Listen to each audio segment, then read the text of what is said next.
स्वार्थ से भगने वाले कौन? जैसे सुग्रीव।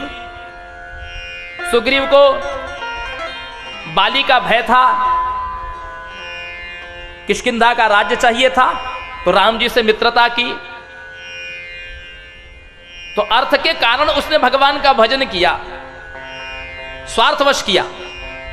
तो ये भी भगवान के भक्त की श्रेणी में आते हैं। लेकिन सबसे श्रेष्ठ भक्त कौन होता है? ज्ञानी प्रभु ही विशेष प्यारा। जो ज्ञानी भक्त होता है वो भगवान को विशेष प्यारा होता है। अच्छा, ज्ञानी किसको कहा जाएगा? जिसने बहुत सारे ग्रंथ कंठस्थ कर लिए हैं उसको ज्ञानी कहा जाएगा। एक गुरु जी के आश्रम में कोई व्यक्ति गया, उनको लगा कि ये महात्मा बहुत सिद्ध पुरुष है, तो महात्मा से उन्होंने दीक्षा ले ली और उनके आश्रम में रहने लगा। महाराज जी रोज 5 मिनट प्रवचन करते हैं, 2-3-4 बातें बताते हैं, उसके बाद प्रवचन समाप्त हो जाता है। अच्छा, कई महीनों से वही 2-3-4 बात बताते हैं, बस उससे ज्यादा कुछ नहीं बताते। तो उस व्यक्ति के मन में आया कि अरे मुझे तो किसी ज्ञानी को ही बनाना था, इनको तो बस 2-4 बातें ही आती है, बस वही बात ये बोलते रहते हैं, वही बात ये दोहराते रहते हैं। मैंने इनसे व्यर्थ में दीक्षा ले ली, इनको कुछ नई बातें तो आती नहीं। एक दिन उन्हीं के आश्रम में कोई और एक संत आए, उन्होंने 4-5 घंटा प्रवचन किया, बहुत सारी बातें बताई, श्लोकबद्ध सब बातें बताई। उस व्यक्ति को लगा कि मुझे इनसे दीक्षा ले लेनी चाहिए, क्योंकि इनके पास में तो बहुत ज्ञान है।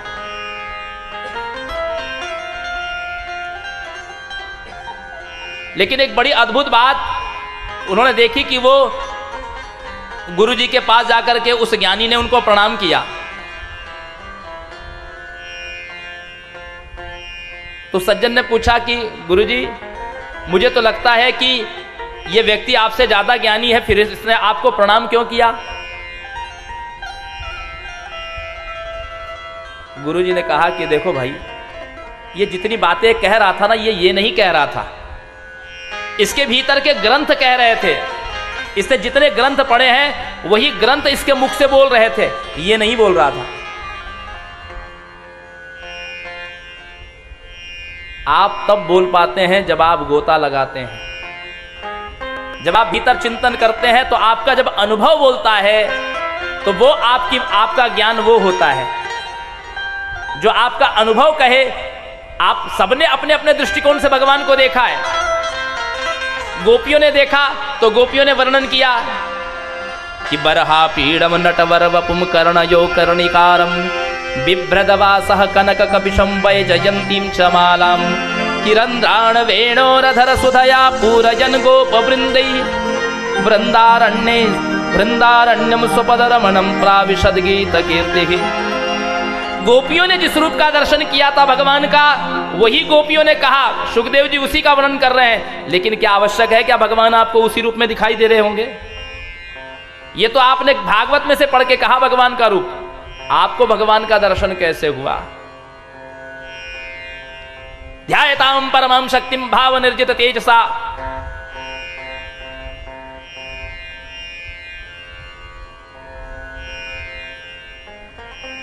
ध्यायतां परमां शक्ति लक्ष्य वर्षान्न भूनृपः ततः प्रसन्ना देवेशी प्रत्यक्षं दर्शनं ददौ पाशांकुशवराभीति चतुर्बाहुस्त्रिलोचनां।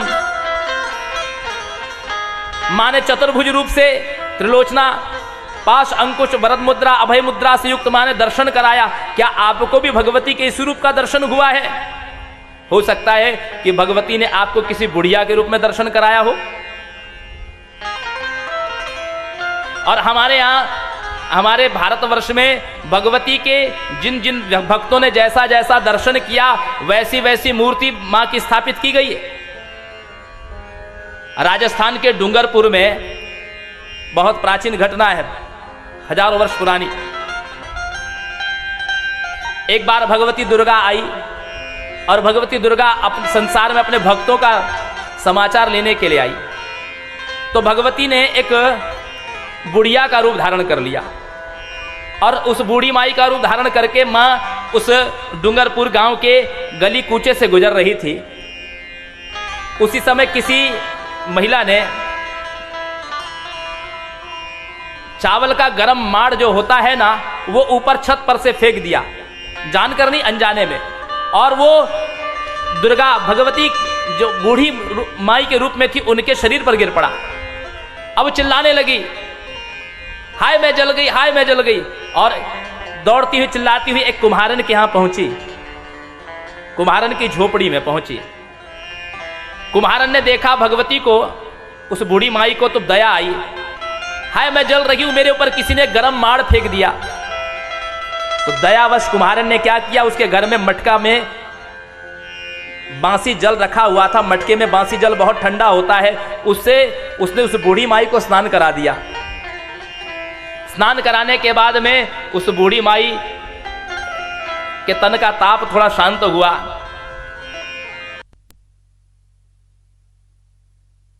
उस कुम्हारन के घर में एक बांसी भात और दही रखा हुआ था, वो उसने मां को ला करके दे दिया। बांसी भात और दही खा करके उसके भीतर की वेदना भी शांत हो गई। बोले बैठना, मुझे बैठना है। कहाँ बैठूं? उसके यहाँ कोई कुर्सी सोफा तो था ही नहीं। उस कुम्हारन के घर में गधा था, उस गधे के ऊपर ही उसने उस बूढ़ी माई को बिठा दिया, गधे के ऊपर ही बैठ गई। कुम्हारन ने कहा ला माई, मैं तेरे केस संवार देती हूं। जब कंघे से बाल संवारने लगी तो कुम्हारन को भगवती के मस्तक पर एक नेत्र दिखाई दिया। अब तो नेत्र देख करके वो घबरा गई और भूमि पर गिर पड़ी। भगवती ने अपना दर्शन करा दिया। दुर्गा कुम्हारन से कहा मैं तुझे कुछ देना चाहती हूं, तूने मेरी ज्वाला को शांत किया है, मुझे शीतल किया है, तो मैं तुझे कुछ देना चाहती हूं। मैं तुझ पर क्या कृपा करूं? बोले मां मेरे घर की इस दरिद्रता को झाड़ दे। उस कुम्हारन के घर में एक झाड़ू रखी थी, मां ने उस झाड़ू को उठाया और उसके घर की दरिद्रता को साफ कर दिया। और उस कुम्हारन ने भगवती का जो स्वरूप देखा सज्जनों माताओं, गधे पर विराजमान, हाथ में झाड़ू लिए हुए, और उस भगवती दुर्गा को क्या नाम दिया? शीतला। क्या नाम दिया? शीतला। बोलिए शीतला मैया की। तो सबको एक जैसा दर्शन हो ये संभव नहीं है। मां के अनेक रूप है, किसको किस रूप में मां दर्शन दे, तो व्यक्ति का अनुभव बोलना चाहिए। तो ज्ञानी जो होता है उसका अनुभव बोलता है, ज्ञानी भक्त का अनुभव बोलता है। ज्ञानी की सबसे बड़ी पहचान क्या है? ज्ञानी भक्त की पहचान क्या है?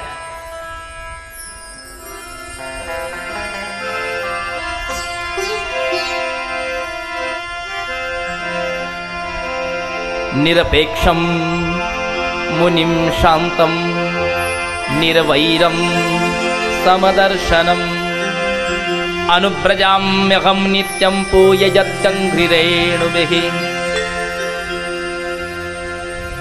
ज्ञानी भक्त की सबसे पहली पहचान निरपेक्ष होता है, उसकी किसी से कोई अपेक्षा नहीं होती। वो किसी से कोई अपेक्षा नहीं रखता कि कोई हमको नहीं निंदा नहीं अस्तुति, जाके नानक जी कहते हैं, नहीं निंदा नहीं अस्तुति जाके बैरी मीत समान, कह नानक सुन रे मना मुक्तता हिते जान। जिसके लिए निंदा और स्तुति प्रशंसा एक जैसी है, जिसके लिए शत्रु और मित्र एक जैसा है, उसको समझना चाहिए कि वो मुक्त आत्मा है। किसी की प्रशंसा से वो रिश्ता नहीं और किसी की निंदा से वो हताश नहीं होता।